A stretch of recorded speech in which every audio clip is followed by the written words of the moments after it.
사도행전 18장 9절 10절 말씀 우리 한 목소리로 같이 읽겠습니다. 함께 읽습니다. 밤에 주께서 환상 가운데 바울에게 말씀하시되 두려워하지 말며 침묵하지 말고 말하라. 내가 너와 함께 있음에 어떤 사람도 너를 대적하여 해롭게 할 자가 없을 것이니 이는 이 성중에 내 백성이 많음이라 하시더라. 아멘. 오늘 설교는 이길재 선교사님께서 전해주시겠습니다. 선교사님이 하실 말씀이 참 많으신데 예배 시간 제약이 있어가지고 많이 아쉬워하실 겁니다. 그래서 최대한 하실 수 있는 만큼 하시라 제가 그렇게 말씀을 드렸습니다. 그래서 조금 길어질 수도 있습니다. 예전에 긴 설교 많이 들어보셨을 테니까 전혀 부담 없으리라 생각을 합니다. 은혜의 시간 되시기를 바랍니다. 이길재 선교사님께서 말씀 전해주시겠습니다. 네, 안녕하십니까. 이길재 선교사입니다. 네, 목사님과 머리 색깔이 거의 비슷비슷해서 어색하진 않으시죠? 네, 목사님께서 앞에 이렇게 저 편하라고 말씀해 주셨는데 사실 더 부담스럽습니다. 근데 그렇게 아이들도 함께 학생들 여기 봐. 얘들아, 나는 너희들을 너무너무 사랑해. 다음 세대를. 우리 더스토리는 다음 세대 학생들 위해서 사역하는 기관으로 준비하고 있는 기관이어가지고요. 제가 매주 월요일부터 수요일은 저 또래 아이들 학교에서 수업하거든요. 그래서 10대 아이들 만나면 막 가슴이 쿵탕쿵탕 뛰고요. 저 10대 때 선교사로 헌신하고 준비하는 친구들 만날 때마다 가슴이 막 먹먹하고 막 뜁니다. 지난 한 주간은 혹시 들어보셨는지 모르겠어요. 서울에서는 2025 선교왕국 대회라고 해서 큰 2년마다 열리는 큰 선교 대회가 있었습니다. 그래서 청년들이 등록한 청년만 한 3,000명 넘게 오고 수요일 날 오픈하는 예배 때는 한 5,000명 가까이 되는 젊은이들이 함께 모여서 찬양하고 선교회관에서 배우고 들었던 시간이 있었거든요. 아마 앞으로 저희 이제 끝나고 나면 뭔가 준비할 건데 이렇게 지역 다니면서 이 선교에 관한 이야기들을 함께 좀 하지 않을까. 그때 얘들아 아이자약 61 이거 올 거야. 니네는 아이자약 좋아하니? 아니야? 제이어스? 뭔가 얘기를 해야 돼. 어색해 지금 장로님 권사님이랑. 알았지? 그래. 네. 그런 팀들과 함께 찬양도 하고 또 하나님의 마음을 좀 전하고 나누는 일을 하려고 합니다. 제가 되도록이면 처음 목사님과 약속했던 45분의 시간을 지켜서 그러면 12시쯤 끝나게 되는데 약간 시간을 더 쓰더라도 이해해 주시면 좋을 것 같습니다. 화면이 이제 바뀔 건데요. 오늘 지금부터는 저를 안 보셔도 돼요. 화면만 보십시오. 혹 젊은 청년들은 저를 보면 성시경이 떠오른다 이런 얘기를 하는 분들이 계시는데 제가 성시경을 닮은 게 아니라 하나님께서 저를 창조하시고 보시기에 심히 좋으셨어요. 그래가지고 야 요거 비슷한 거 하나 더 만들어야 되는데 요리 잘하고 찬양자 노래 잘하는 애로 만들자 해가지고 빚은 사람이 성 땡땡일 것 같습니다. 화면 바뀌었나요? 화면 좀 파일로 바꿔주십시오. 그래서 무려 제가 욕심을 좀 내가지고요. 160장 정도가 훅 지나갈 거니까 저는 안 봐도 돼요, 자매님. 네, 여기만 보십시오. 그래서 이 화면 보면서 함께 이 긴 이야기를 해 나가려고 합니다. 함께 이 마태복음 24장 14절 말씀을 읽겠습니다. 이 천국 복음이 모든 민족에게 증언되기 위하여 온 세상에 전파되리니 그제야 끝이 오리라. 마태복음 24장 14절 말씀입니다. 천국 복음이란 얘기는 예수님의 십자가의 그 사랑이 모든 민족에게 전해지면 증거되어지면 그때 주님 다시 오시겠다라는 약속의 말씀입니다. 문제는 전 세계에 지금 몇 억 명의 인구가 살아가고 있는지 우리 예수 믿는 사람들은 알고 있어야 됩니다. 청소년들에게 묻겠습니다. 선물도 있어 얘들아. 전 세계 인구가 몇 억쯤 되니? 내 권사님들 장로님들은 막 60억, 막 70억 막 답 나오거든. 근데 내가 지금 다 얘기했잖아. 60억, 70억이 답이 아니야. 그럼 감사합니다. 집사님, 권사님. 니넨 놓쳤어. 80억 넘어가지고요. 82억 4천만을 향해 가고 있습니다. 깜짝 놀라셨죠? 82억 명이 넘어섰으니까요. 근데 매년 1월 달에 오픈도어스 선교회라는 곳에서 기독교 박해지수를 발표하는데 이게 1위부터 30위까지 순위 매긴 겁니다. 북한, 소말리아, 예멘, 리비아, 수단 언뜻 들으셔도 야, 복음 전하기 쉽지 않은 곳이구나 라는 느낌 들을 거예요. 이 빨간색의 나라들을 지도에 색칠해 보니까 이렇게 모여 있습니다. 선교학에서는 여기를 북반구의 위도 10도에서 40도 사이에 있다고 해서 1040창이라고 얘기합니다. 또 요즘 선교학자들은요, 이거는 이제 10포리 1040창이라고 얘기하는데 요즘 선교학자들이 또 새롭게 얘기하는 게 있어요. 저 친구들을 얘기하는 거예요. 414, 44창. 그거 뭔지 아세요? 4살부터 14살까지 이 세대가, 전 세계의 이 세대가 미전도 종족이다. 그들에게 복음 전해야 된다 해가지고 다음 세대를 위해서 사역하는 일들이 참 많습니다. 근데 저기에 사는 사람들이 대부분 예수님을 모르고 죽어간다라는 거예요. 그 사람들을 미전도 종족이라고 얘기합니다. 아직 전도가 되지 않은 사람들이요. 그 정의를 봤더니 복음화율이 너무 낮아가지고요. 그들 종족의 언어로 된 성경도 없고 사역자도 없고 교회도 없어서 내가 예수님을 믿고 싶어도 믿을 수 없는 곳에 사는 사람들이 미전도 종족이라는 거예요. 제가 지금 3주째 광주에 오고 있고 다음 주도 광주에 와야 됩니다. 주일날.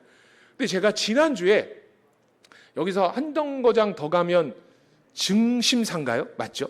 예, 맞나요? 제 기억이 맞다면? 저는 지하철역에서 내려서 이렇게 지난주에 어느 교회를 가는데 지하철역 이름이 사찰 이름인 거예요. 그래서 저는 근처에 사찰이 있는 줄 알았어요. 적어도. 아니, 세상에 차로 한참 가야 사찰이 있는데 도대체 지하철역 이름이 증심사예요. 사찰 이름. 그 이야기는 이곳 땅 가운데 우리가 머무는 이 지역 가운데 불교의 세가 강하다는 거죠. 여기 증심사가 제가 언제 만들어진 절인가 봤더니 신라시대 때 만들어진 절이에요. 그러니까 세상에 여기는요 한 1600년 이상의 불교 문화가 있는 도시였다라는 거예요. 예, 그런 곳에 사는 사람들 초창기 때 예수 믿기 어려웠습니다. 그런 미전도 종족이 전 세계에 얼마나 있나 봤더니요 약 18억 명, 많이 보는 학자는 25억, 6억도 봅니다. 그러면 간단히 20억이라고 말씀드리면 집사님, 권사님 한번 생각해 보십시오. 전 세계의 사람 8명 중에, 아니 4명 중에 1명은 예수님을 안 믿는 게 아니라 예수님을 듣고 싶어도 한 번도 듣지 못하고 죽어간다라는 거예요. 이 절에 있는 사찰의 승려들 예수님 알까요? 모를까요? 압니다. 제가 오래전인데요. 집사님, 장로님, 권사님. 이 기독교 방송 이렇게 TV 돌리다 보면 중간에 무슨 이게 불교 방송 건너뛰지 않습니까? 이 건너뛰다가 제가 한 승려의 설법을 1시간 가까이 은혜롭게 들었습니다. 왜냐하면 그 승려가 무슨 설법했는 줄 아세요? 1시간 내내 예수님 이야기를 하는 거예요. 성경도 정말 잘 알아요. 예, 예수님이 해탈하신 분이라고. 예수님 너무 귀한 분이라고. 근데 문제는 그분은 예수님이 그의 구주로 믿어지지 않는 거고, 저는 그때 성경도 잘 안 읽던 청년인데 예수님이 나의 구세주이심을, 내 죄를 대속해서 돌아가신 분이 믿어졌어요. 이게 하나님의 전적 구속의 은혜거든요. 그러니까 누군가에게 가서 그 예수님을 전하는 일이 우리에게 필요하다라는 거예요. 그 일을 위해서 예수님께서 이 땅 가운데 오셨습니다. 예수님의 사역 이야기를 좀 해야 되겠지만 그건 혹시 다음에 또 기회가 있다면, 예수님께서 다 이루었다라고 십자가에서 말씀하시고요, 부활하셔서 우리에게 주신 명령이 너희 모든 민족에게 가서 제자 삼으라는 명령이었습니다. 이 명령을 따라서 요 안디옥이라는 곳에서 교회 공동체가 처음 이방인 공동체가 시작되면서 바울과 바나바를 따로 세워서 선교함에 보내주세요 하면서 사도행전 13장부터 선교행전합니다.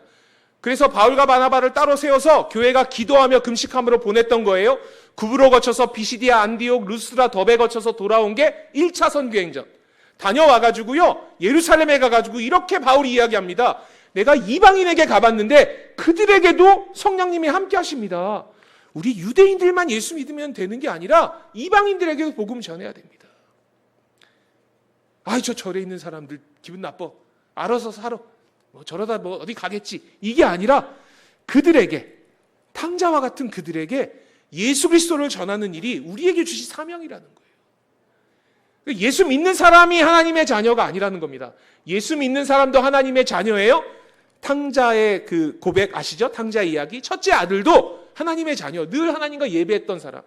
근데 예수를 핍박하고 떠났던 그 탕자와 같은 둘째 아들도 하나님께서 하나님의 형상으로 빚으신 하나님의 자녀라는 겁니다.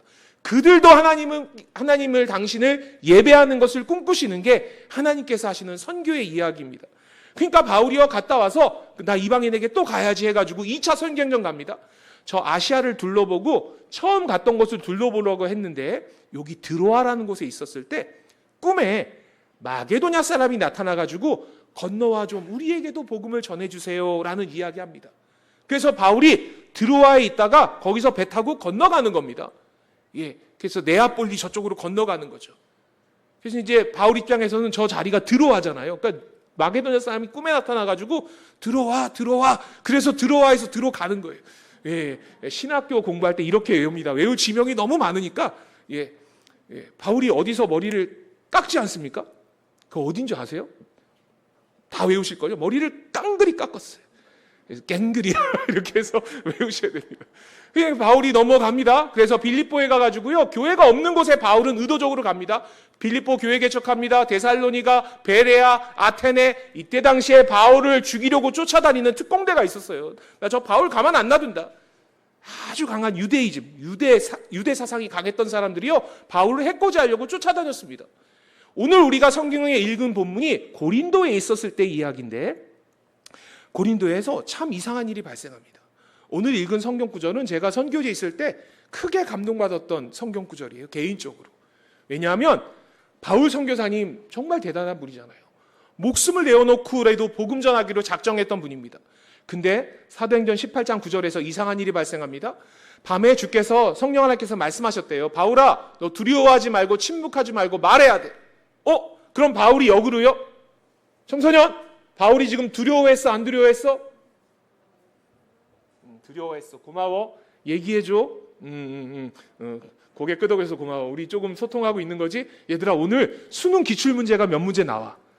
집중해서 들어야 돼. 알았지? 수능 나온다. 바울이 두려워했다라는 거예요. 말하지 않으려고 했어요. 성령 하나님이 급하게 나타나셔가지고, 바울아, 너 두려워하지 말고 침묵하지 말고 말해야 돼.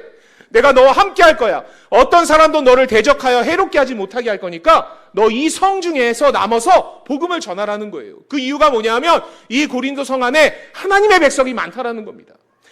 바울이 가는 곳은, 바울은 의도적으로 교회 다닌 사람이 없는 곳에 갔습니다.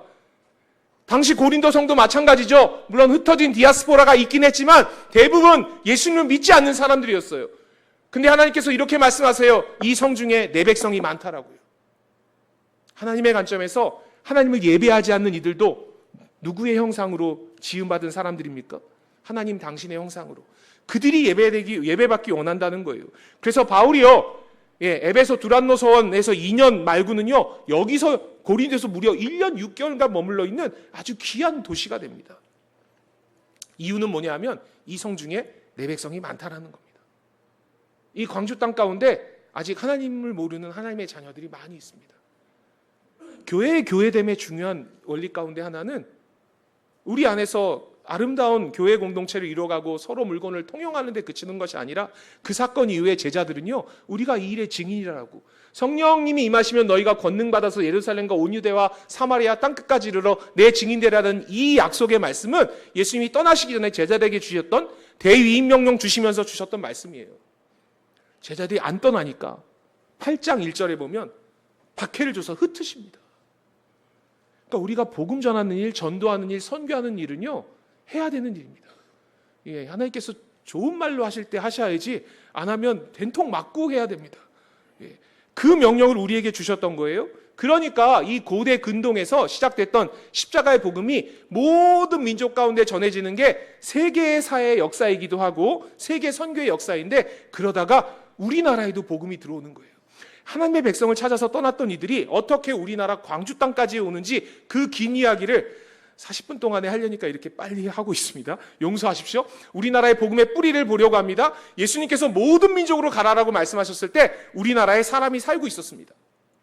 얘들아, AD 1세기 때 우리나라는 무슨 시대였겠니? 요즘 애들은 수능을 앞두고 급하게 역사책을 봅니다. 그래서 잘 모르고요. 얘들아, 내가 정답 알려주잖아. 특별히 나랑 눈이 마주친 니네 2명 학생 있지 않니? 흰 옷. 너 이름 뭐야? 빨리 얘기해줘. 주은이? 주은? 주의 은혜? 주은이야? 주은아. 그런 이름은 너 교회 생활할 때 진짜 힘들다. 목사님들이 한 번 들으면 다 이름을 외워. 그리고 계속 너 이름을 부르게 돼. 주은아, AD 1세기 때 우리나라 무슨 시대였겠니? 내 손가락을 보면 내가 정답을 알려준다. 무슨 시대였어? 빨리 얘기해. 훌륭하다. 삼국시대. 네, 고마워. 삼국시대. 너는 이름 뭐야? 이삭.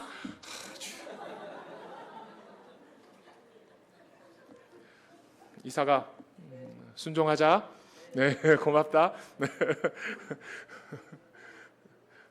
당황했어, 니네 이름 때문에, 얘들아. 보세요. 삼국시대였습니다. 그 사람들 예수님 알았을까요? 몰랐을까요? 모릅니다. 왜냐하면 누가 와서 증언해주지 않으니까요. 372년 고구려 소설이망 때 우리나라에 불교, 유교 들어옵니다. 918년 고려는요 숭불 정책을 국교로 하고요. 1392년 조선은 유교를 국교로 하고요. 5000년에 무속신앙 가득합니다. 그러다가 언제 우리나라에 선교사님이 오느냐? 요 연도를 외우셔야 돼요. 한 번만 따라해 주세요. 1885년.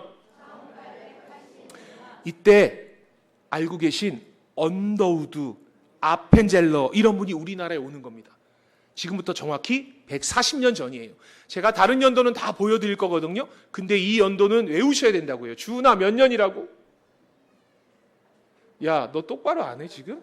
너 지금 내가 외우라고 했는데 죄송합니다. 아이들과의 소통의 방법은 그들의 언어여서 1885년 주은아 옆에 형? 친구? 형일 것 같아. 에? 쌍둥이요? 그러면 주은이, 하은이? 주안이? 주영? 주은, 주영, 주께 영광, 예, 주의 은혜. 주영, 누가 형이야? 주영이가 형이구나. 오케이, 고마워. 주은, 주영. 이사가 잊지 않았어. 우리 함께 가자. 보십시오. 1885년에 언더우드 아펜젤러가 우리나라에 오는데 그때까지 우리나라는 단 한 번도 법을 듣지 못한 미전도 종족이었다는 거예요. 왜 그런가 봤더니 우리나라가 문을 굳게 걸어 잠그고 있었습니다. 근데 어느 날 갑자기 선교사님이 낸뜸 들어오는 게 아니에요. 우리가 누구 집에 찾아가려면 먼저 뭐 해야 되는데요? 노크하고 찾아가고 관계를 맺어야 그 집에 들어갈 수 있잖아요. 그 관계 맺기 위해서 누가 오냐? 초등부, 유치부, 얘들아, 남자애들, 우리가 좋아하는 기차는 무슨 기차? 야, 니네 기차 KTX 말고 어렸을 때 만화 영화 봤잖아. 토 무슨 기차 있지 않니? 오, 그랬다. 토마스. 얘들아, 이분이 토마스 선교사님이야?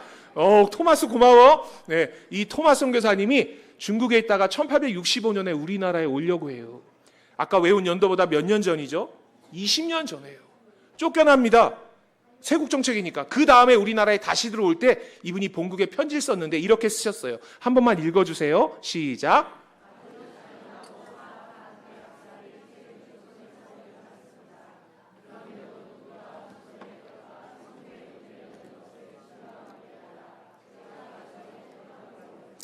잠시 중고등부에 집중합니다. 얘들아, 수능 기출문제 1866년 병인년에 무슨 박해가 일어나? 무슨 박해야? 어렵지 않잖아. 병인년에 일어난 박해는 장로님 권사님 얘기해 주세요. 무슨 박해죠? 병인 박해. 이때 프랑스 신부 9명 처형당하고요. 우리나라 전역에서 우리나라 역사책에 약 8,000명 가까운 사람이 목배임당해 처형당합니다. 이분 외국인이 조선에 들어오면 위험하다는 걸 알고 있었어요. 두 번째 줄 보세요. 그럼에도 불구하고 누군가 조선에 들어가 예수 그리스도의 십자가의 복음을 전하는 것 때문에 제가 가기로 결정했습니다. 이분이요, 배 타고 우리나라에 들어옵니다. 평양 대동강변에 한사정 여울봉이라는 곳에 왔는데 당시 우리나라 관군이요, 그 배를요 화공으로 불태워서 침몰시킵니다. 얘들아, 이 사건이 제너럴 셔모노 사건이에요.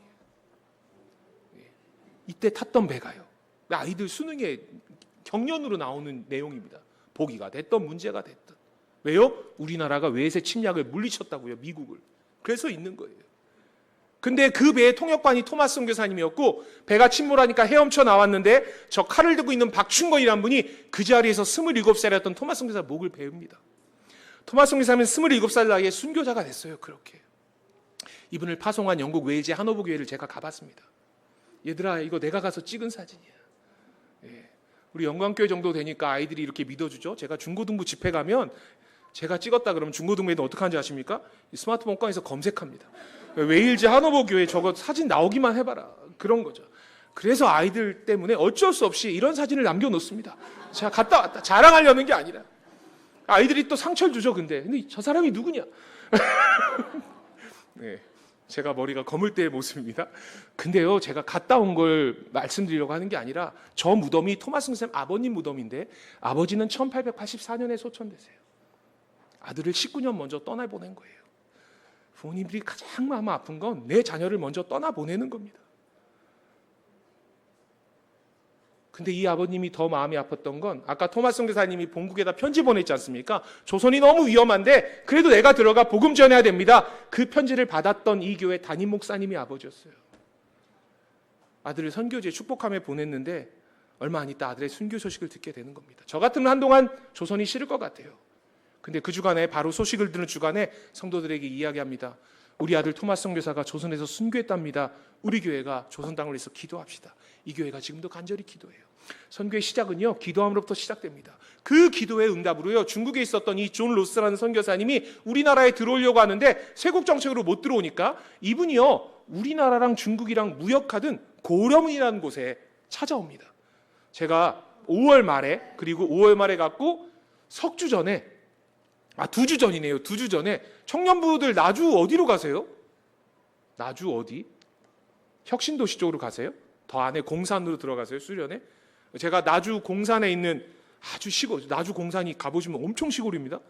그 시골에 있는 아이들 14명 데리고 2주 전에 중국 갔다 왔거든요. 중국. 역사순례. 선교사님들 이야기 따라서. 그리고 여기가 고려문 지역이에요. 여기가 변문진이라고 지금은 되어 있고 여기가 실제 우리나라 관리들이 넘어갔던 우리 어르신들은 아시는 연암 박주연 선생님이 열하일기 쓰시지 않습니까? 열하로 가면서 쓴 일기인데 그때 우리나라 의주 넘어서 지나갔던 길이 저 길입니다. 저 길 쉽게 간 길 아닙니다. 차 타고 1시간 가고 걸어서 1시간 올라가서 저기서 뭐 사진 찍고 이러니까 같이 갔던 중국인들은 도대체 뭐가 좋다고 여기서 사진을 찍고 이러느냐 이랬는데 저 길로 당시 우리나라의 상인들이 또 복음 전도자들이 다녔던 길이에요. 그러니까 이분이요, 이 동네에 와가지고 이렇게 얘기하는 거예요. 내가 조선에 못 들어가니까 그럼 내가 조선말로 된 성경책을 번역해 주겠습니다. 그러려면 우리말 공부를 해야 되는 거예요. 조선어 공부가 쉽지 않았어요. 쉽지 않았겠죠. 외국어 공부하는 게. 그러니까 후배들을 위해서 한국어 알파벳 책을 만들어준 거예요. 기역, 니은, 디귿, 리을, 가, 갸, 거겨 보이시죠? 나, 우리, 너희, 님자, 님자의 대사람들. 동사 가다는요. 가우, 가시, 가라, 갔소, 갔음에, 갔너니, 갔소, 갔음에, 갔다. 9단 변화 외워야 돼요.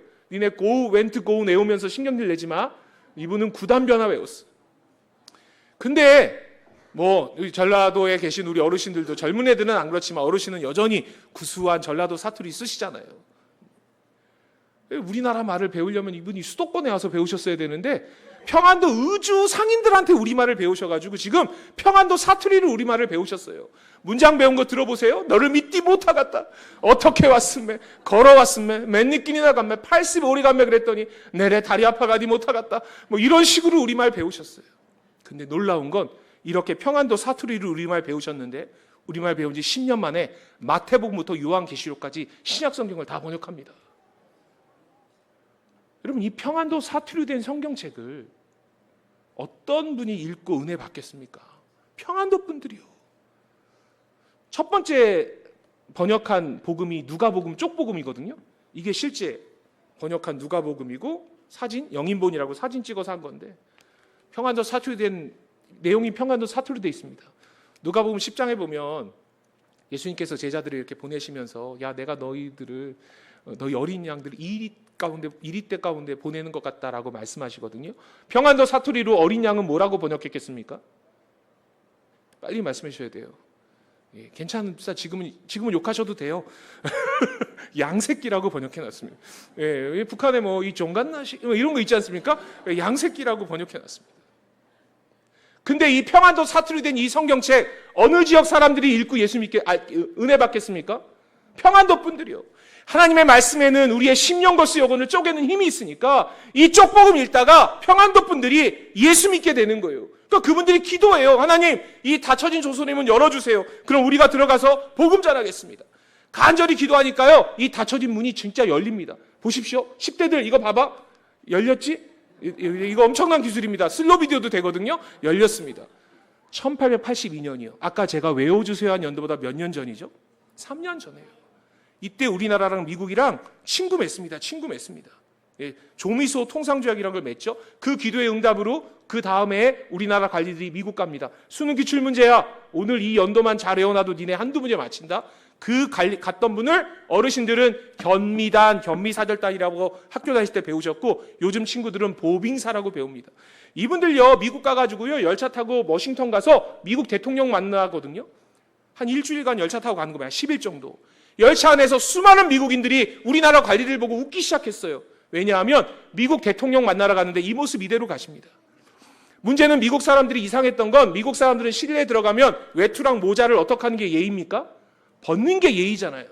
근데 우리나라는 외출하면 의관을 갖추는 게 예의예요. 미국 사람들이 보기에 저 모자, 카우보이 모자 비슷한데 불편한데 실내에서 저거 다 쓰고 있으니까 물어봐요. 왼쪽에 로웰이라는 미국인입니다. 조선 말이 안 되니까 그 위에 있는 일본인에게, 그 일본이 오른쪽에 있는 중국인에게 물어보는 거예요. 저 중국인이 물어보죠. 너희들 머리에 그게 뭐냐고 물어본다. 우리나라 사람이 대답해 줬는데 통역이 필요 없었어요. 저 머리에 쓴 게 뭔데요? God. 미국 사람들 뭐라고 알아들어요? 하나님이다. 우리나라에 온 선교사님들이 제일 빨리 배운 단어가 뭐겠습니까? God입니다. 이 민족 대단한 민족이죠. 선교사 오기 전에 성경 번역해 놓습니다. 머리에는 하나님을 모시고 다니질 않나? 예, 하나님이 진짜 택하신 민족 같아요. 근데 다 웃었던 게 아니라 3일간 같이 여행했던 이 가우처라는 목사님이요, 우리 민족이 예수 모른다는 걸 알고 이분이 선교 지향적 목회하시니까 주일날 교회 와서 설교하십니다. 여러분, 내가 이번 주간에 조선민족 만났는데 그 민족 예수 모릅니다. 우리 교회가 기도하고 헌금합시다. 헌금해가지고 선교부에 드렸는데 문제가 발생합니다. 선교부 목사님이 조선을 몰라요. 혹시 이 중에 부르키나파소라고 들어보신 분 있으세요? 청년들. 만약에 한국의 모든 교회가 먼저 믿은 자들과 모든 먼저 믿은 자들이 부르키나파소라는 나라를 모른다면, 아프리카에 있는 나라거든요. 그럼 그 민족 예수 믿을 방법이 없습니다. 우리나라가 당시 그와 같은 민족이었다는 거예요. 근데 이분이 선교 지향적 목회하시니까 찾아보는 거예요. 찾아보니까 일본에 이분 사역하고 계셨어요. 우리가 지금 목사님 내년 2월 그게 살짝 오픈된 내용인가요? 아니면 아직 입을 다물어야 된 내용인가요? 조용히 할까요? 얘기해도 되나요? 얘들아, 니네 잘하면 내년 2월에 이분이 일했던 거기를 우리가 갈 수도 있어, 나랑 같이. 그러니까 지금 잘 하라고, 니네. 이사가, 주한, 주영, 오케이. 이분이요, 일본에 있었던 선교사님이에요.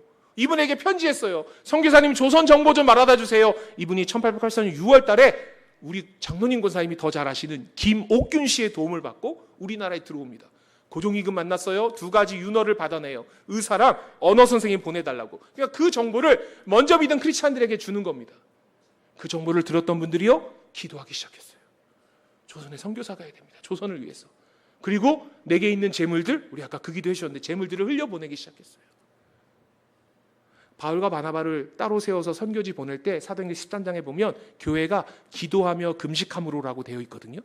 그 기도하고 금식하는 게, 기도하고 금식한다는 것은 옛날에 권사님들 성미하셨던 것처럼 재정을 흘려보내는 일이었어요, 당시에는. 그러니까 그렇게 그 정보에 기도하고 헌금하고 삶으로 헌신하는 걸 반응한다라고 이해합니다. 한 번만 따라해 주세요. 선교의 시작은 정보에 반응하는 것이다. 이 정보를 함께 읽겠습니다. 시작. 지금 조선은 1300만 민족이 복음에 관하여 듣지도 못한 채 가난과 질병과 학대 속에 쓰러져 가고 있습니다.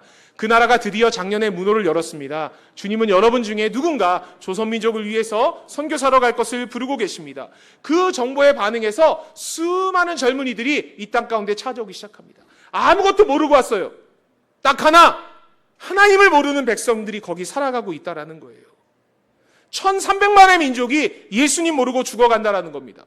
지금처럼요, 비행기 타고요? 아니요, 배 타고 평균 45일. 쉽지 않은 여정이었습니다. 인천에 도착합니다. 그리고 여기가 인천에 가시면 이렇게 1885년에 숫자가 기록되어 있어요. 1885년 4월 5일 부활주일날 요 세 분이 우리나라에 먼저 오는 거예요.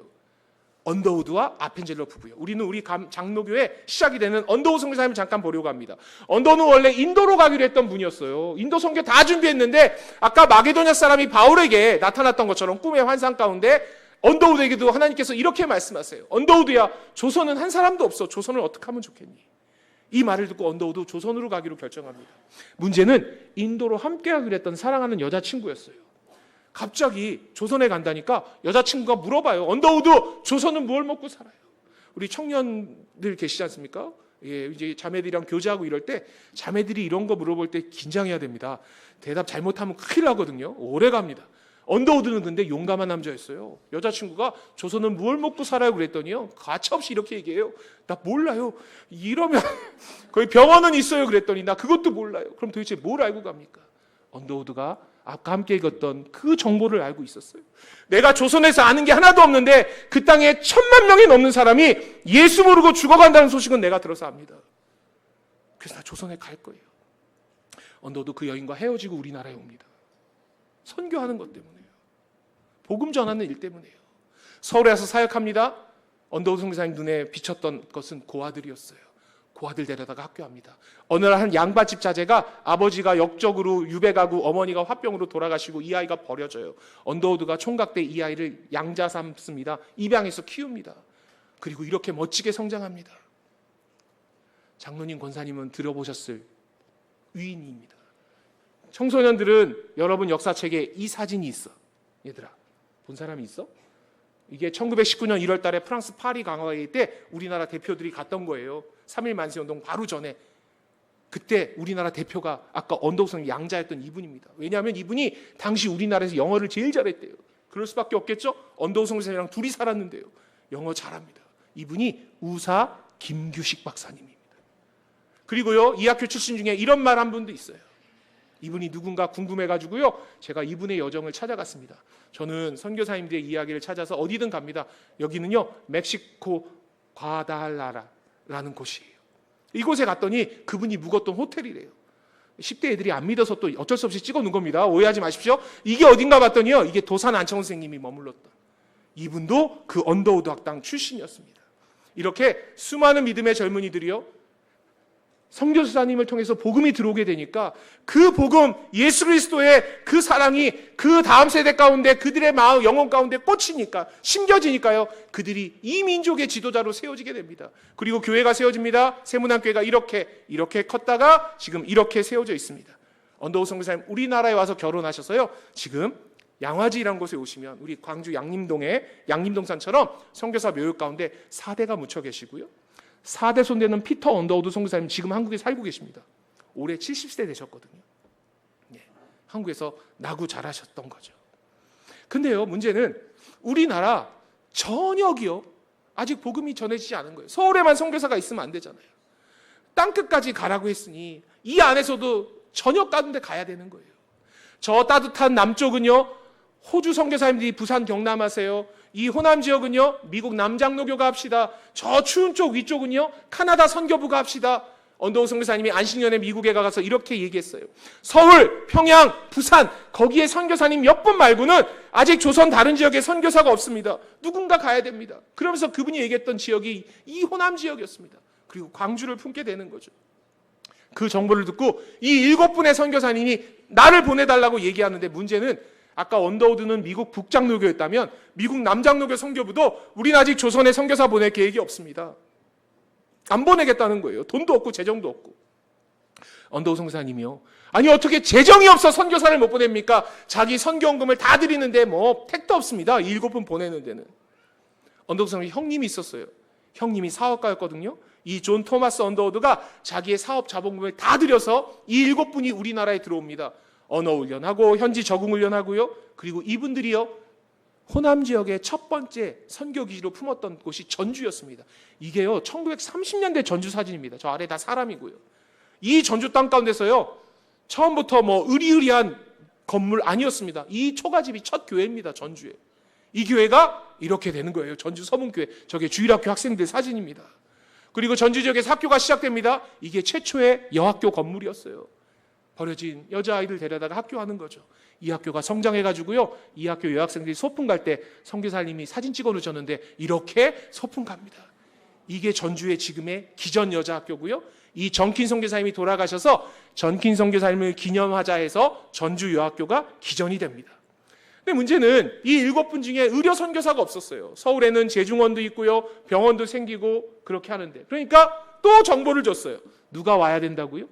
의료 선교사가 오게 해달라고요. 그러니까 또 한 여의사가 제가 가겠습니다 결단합니다.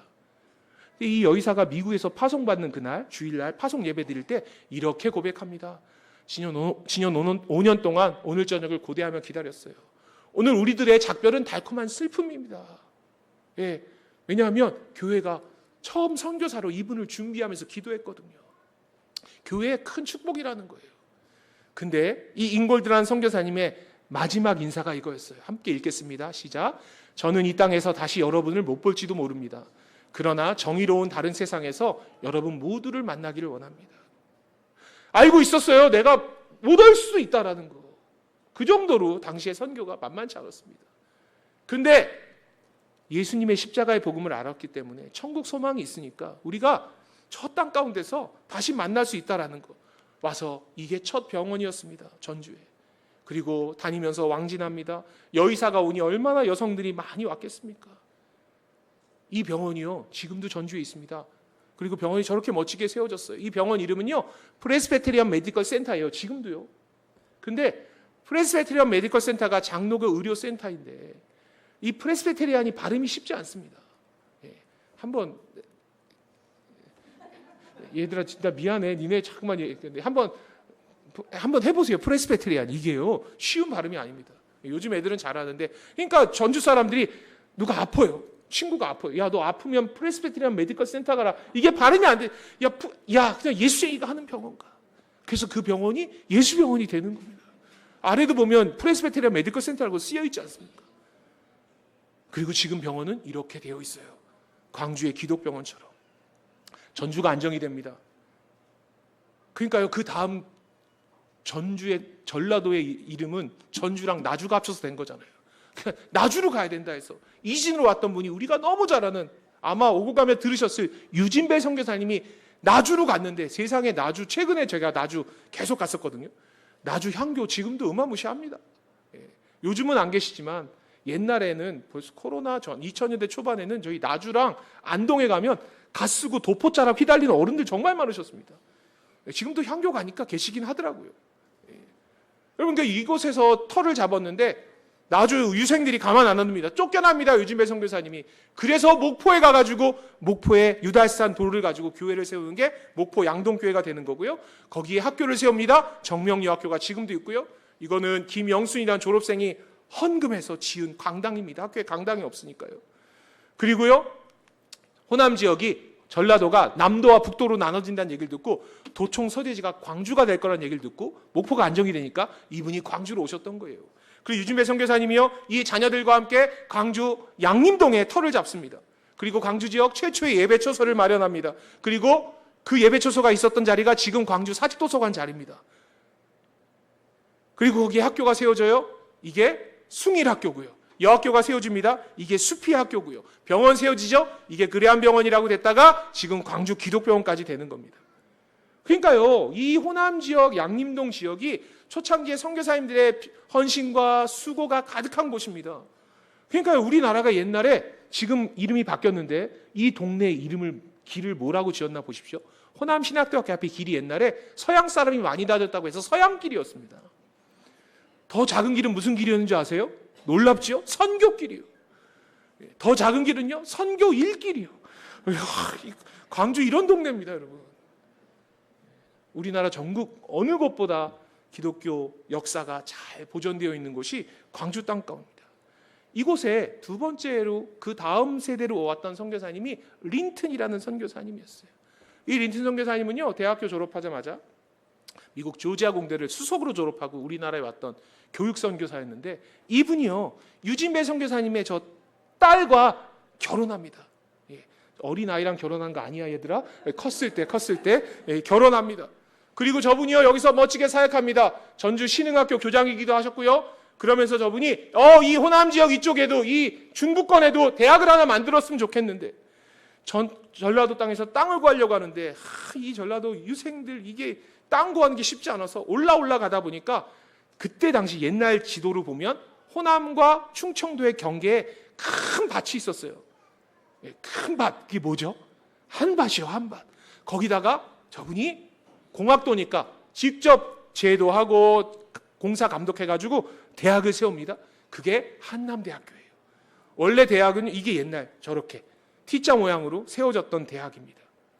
저는요, 이러한 분들의 삶의 이야기가 궁금해서 찾아가 봐요. 근데 이 린튼 선교사님이 한남대학교 세우면서 학교가 개교하는 그 시기에 암으로 돌아가셨거든요. 사실은 암으로 투병하면서 저 학교를 지으셨어요. 한남대학교를. 제가 미국의 노스캐롤라이나 주의 블랙마운틴이라는 도시를 제가 가봤습니다. 정말 살기 좋은 곳이더라고요. 이곳에 가가지고 린튼 선교사님은 건강이 안 좋으시니까 학교 설립 거의 마무리하시고 미국에서 지내시다가 그 해에 돌아가셨거든요. 제가 여기에 선교사님 묘원이 있어요. 거기 찾아갔습니다. 물론 선교사님 말고 수많은 외국인들도 묻혀있죠. 저기 다니면서 선교사님 이름을 찾기 시작했어요. 근데 제가 어리석었어요. 어떻게 이름을 찾냐 하면 영어 이름 찾기가 쉽지 않고 저희 눈에 딱 들어오는 단어는 코리아일 거 아니에요. 아니면 한남대학교 이런 거예요. 그래서 영어 이름은 윌리엄 린튼인데 윌리엄이 얼마나 많아요. 그러니까 한남대학교 아니면 신흥학교 한국 선교사 이걸 찾자 해가지고 저랑 같이 갔던 선교사님이랑 1시간 넘게 찾는데 못 찾았습니다. 그래서 그 선교사님들 모여 사는 마을이어서 입수소문 해가지고 어렵게 찾았어요. 제가 그 앞에 가서 정말 많이 울었어요. 우리 같이 갔던 선교사님이랑. 왜냐하면 이게 선교사님 묘역이에요. 린튼 선교사님과 샤롯베 선교사님 사모님과 아무것도 적혀있지 않아요. 저 같으면 한국 선교사였다고, 내가 한남대학교 설립자라고, 내가 일제강점기 때 신사참배 반대하며 학교 문 닫았던 신흥학교의 교장이라고 그 한 줄 써놓는다고 누가 뭐라고 하겠습니까? 무익한 종의 고백을 하셨던 거예요. 그냥 그렇게 묻히셨습니다. 이분이 살았던 집이 지금도 있어요. 그리고 그곳에 가서 이 가족들을 만나 뵙니다. 저 보라색 분홍빛 옷을 입으신 분은 지금도 조선 그리스도인의 벗들이라는 기관을 만들어서 북한 사역을 하고 계신 선교사님 후손입니다. 그리고 이 린튼 가문의 아드님이었어요. 이분이 지금도 살아계세요. 그리고 이 린튼 선교사님의 아들이 결혼해서 이내자라는 선교사님인데 이 선교사님은 재작년에 돌아가셨거든요. 여전히 한국 땅을 사랑하고 기도해 주시는 거죠. 초대교회 교부였던 터툴리안이 순교자의 피는 교회의 초석이 된다라고 이야기했습니다. 수많은 선교사님들이 이 땅 가운데 오셨습니다. 우리가 지금 시간이 지나서 언더우드, 아펜젤러, 유진벨 이런 분들 이름을 기억하지만 당시에 어느 누구도 이분들의 이름을 기억하지 않았어요. 그저 각자에게 주신 하나님께서 허락하신 그 사명의 자리에서 자신의 삶을 드리고 헌신하고 수고함을 통해서 그리스도의 사랑을 증언했을 때 이 한 분 한 분의 삶의 여정을 통해서 이 땅 가운데 예수 그리스도의 십자가가 회복되어지는 겁니다. 광주 땅 가운데 수많은 선교사님들이 오셔서 자신에게 허락하신 그 사역만큼 느헤미야서를 보시면 느헤미야서 3장에 보시면 그 사람들이 어디서부터 어느 구간에 성벽을 쌓았다라는 것이 있는데 어떤 사람은요 그냥 분문이라고 하죠. 그냥 오물 나가는 문 하나 한 사람도 있고요. 한 구간을 한 분도 있고요. 각자에게 주신 사명이 다 다른데 그 일을 통해서 하나님께서 온 열방 가운데 예수 그리스도의 이름이 전해지고 온 열방이 하나님 만드신 피조 세계가 함께 찬양하는 그 일을 꿈꾸고 계시다라는 겁니다.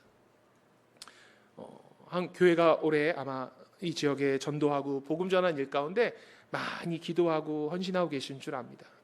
여러분 근데 그 중요한 원리가 하나 있습니다. 그 원리가 뭐냐면요, 우리가 가야 된다는 거예요. 이건 어느 사회학자가 만든 그러한 건데요. 사람과의 감격과 소통할 수 있는 건데 예수님께서 이 땅 가운데 왜 오셨을까요? 한번 상상해 보세요. 예수님은 이 땅 가운데 오지 않으시고도 당신이 하시고자 하셨던 그 일 하실 수 있는 분이셨습니다. 오신 것까지 좋아요. 예수님 무리도 걸으시고요, 막 기적을 행하시는데 뭐하러 제자들과 그렇게 끊임없이 다니셨습니까? 피곤하셔서 머리만 대시면 주무셔야 될 정도로 피곤하셨던 그 3년의 공생애를 왜 그렇게 사역하셨을까요? 어떻게 가는지, 어떻게 가르치는지, 전파하는지 제자들에게 알려주셔야 됐어요. 빌립보서 말씀을 빌어오면 그는 근본 하나님의 본체시나 하나님과 동등됨을 취할 것으로 여기지 않으시고 사람의 몸을 물고 이 땅 가운데 오셨다는 거예요. 왜요? 우리들과 소통하기 위해서요. 그리고 말씀하시잖아요. 내가 너희와 함께하면서 일을 했는데 내가 떠나면 보혜사 성령을 너희에게 보내줄 거야. 너희가 그 일을 해줄래? 그래서 제자들이 다가가기 시작합니다. 우리가 그 일의 증인이라고 보고 들은 것을 말하지 않을 수 없다라고. 우리는 누군가에게 다가가는 일이 필요합니다. 그게 하나님의 마음을 시원케 드리는 그 선교의 첫 발자국입니다. 그런 분들이요, 광주 땅 가운데 오셨던 거예요. 여기는 전주에 있는 선교사님 묘역이고요, 여기는 북한 평양에 있었던 선교사님 묘역이에요. 여기는 공주고요, 여기는 청주, 여기는 창원에 있는 호주 선교사님들 묘역이고요, 여기는 대구, 안동, 강원도 홍천, 그리고 서울이요. 곳곳에 수많은 선교사님들의 이야기가, 그 흔적들이 남겨져 있습니다. 하나님의 백성을 찾아가는 그 발걸음 때문에 우리가 지금 이 자리에 있습니다. 제가 한 분 한 분 선교사님들의 이야기를 나누고 전할 때마다 하나님께서 듣는 자나 전하는 저에게 동일하게 주시는 감격함이 있습니다. 그게 뭐냐면, 흑암에 앉은 백성, 사망의 땅, 어둠의 그늘 가운데 있는 너를 위해서 내가 내 아들 독생자 예수를 보냈어. 그의 땀과 눈물과 피쏟음을 통해서 사도들을 세우셨고요, 그 사도들의 또 다른 땀과 눈물과 피쏟음을 통해서 선교학자들은 그들을 속사도들이라고 얘기해요. 그들의 삶을 봤던 분들이 초대교회 교부들이 되는 거고요, 끊임없이 복음의 증인을 들고 나가는 발걸음이 하나님의 계획 가운데 쉬지 않고 일어나는 겁니다. 사도행전 29장 이야기는 지금 우리를 통해서 장로님, 권사님, 집사님, 그리고 우리 다음 세대들을 통해서 여전히 하나님께서 쓰기 원하시는 하나님의 이야기라는 거죠. 여러분, 우리 예수 믿은 지 얼마 되지 않습니다. 1600년의 불교, 또 600년에 대한 유교, 5000년의 무속신앙, 샤머니즘 가운데 예수 믿은 지 불과 얼마 되지 않습니다. 하나님께서 우리에게 귀한 기회를 주셨거든요. 그리고 우리에게 말씀하시는 거예요. 이제 너희들이 그 예수 그리스도의 십자가의 증인이니 선교사적인 삶을 살아달라고요. 첫 번째는요, 함께 읽겠습니다. 시작. 기도의 반응, 기도하는 일이 우리 안에 필요합니다. 내 곁에 주신 분도 품으시고요. 하나님이 어떻게 일하실지 모르잖아요. 저 같은 사람도 선교사가 됐는데요, 열방 가운데 하나님 보내시는 일 가운데 반응하게 해달라고. 두 번째 함께 있습니다. 선교 헌금의 반응, 내게 주신 그 재정들, 축복들을 잘 흘려보내는 일, 그 일이 필요합니다. 마지막에요, 함께 있습니다. 영광스러운 선교사의 삶으로 반응하는, 주님 부르실 때요. 1번, 2번은요 우리 무조건 해야 됩니다. 어딘가에. 세 번째 일은요, 성령 하나님 부르세요. 사도행전 13장에 보면 바울과 바나바를 기도함으로 따로 세우는 건 교회의 영역입니다. 그래서 거기 보면 set apart라고 되어 있어요. 교회와 선교사를 분리하라고요. 다시 하나님이 보세요. 성령 하나님께서 그들을 다시 보냅니다. 그러니까 1번, 2번은 교회 공동체 안에서 우리가 해야 될 거고요. 그리고 선교사의 삶은 하나님이 우리를 부르세요. 그러니까 선교지 가고 싶은 마음 드실 때 두려움은 안 가셔야 됩니다. 쫄림은 가지면 안 됩니다. 성령 하나님이 담대함 주시거든요. 그 담대함으로 우리 영광교회, 우리 공동체 가운데 귀한 선교사님을 보내고 또 기도하가는 그 일까지 우리가 함께 꿈꾸어가는 그러한 귀한 은혜의 한 주간 또 우리 교회에 될 수 있도록 주님의 이름으로 우리 함께 기도하고 함께 선포하기 원합니다. 기도하도록 하겠습니다. 하나님 감사합니다. 우리를 너무너무 사랑하셔서, 이 광주 땅을 너무너무 사랑하셔서 독생자 아들 예수 그리스도를 이 땅 가운데 보내셨고, 그의 십자가의 그 피와 핏값과 그의 기도와 땀과 눈물을 통해서 수많은 복음의 증인들을 세우셨고, 그 복음의 열매로 우리가 이 자리에 있습니다. 하나님, 그저 열매를 취하는 자로 끝나는 것이 아니라 우리에게 주신 그 선교함의 사명들을 감당하는 우리 아름다운 우리 교회 공동체 될 수 있도록, 영광의 공동체 될 수 있도록 함께하여 주시옵소서. 하나님, 특별히 다음 세대 가운데 주님 함께하여 주시옵소서. 하나님, 이 다음 세대들이 하나님을 온전히 예배케 하여 주시옵시고, 주의 복음 전하는 것 가운데 귀하게 쓰임 받는 귀한 세대 될 수 있도록 주님 축복하여 주시옵소서. 하나님, 오늘 거룩한 성일 우리를 사랑해 주시고 우리를 이 땅 가운데 있게 하신 그 예수님의 그 사랑을 다시 한번 기억합니다. 하나님의 그 큰 계획을 다시 한번 되뇌입니다. 하나님 감사합니다. 이 모든 말씀 예수님의 이름으로 간절히 기도드립니다. 아멘.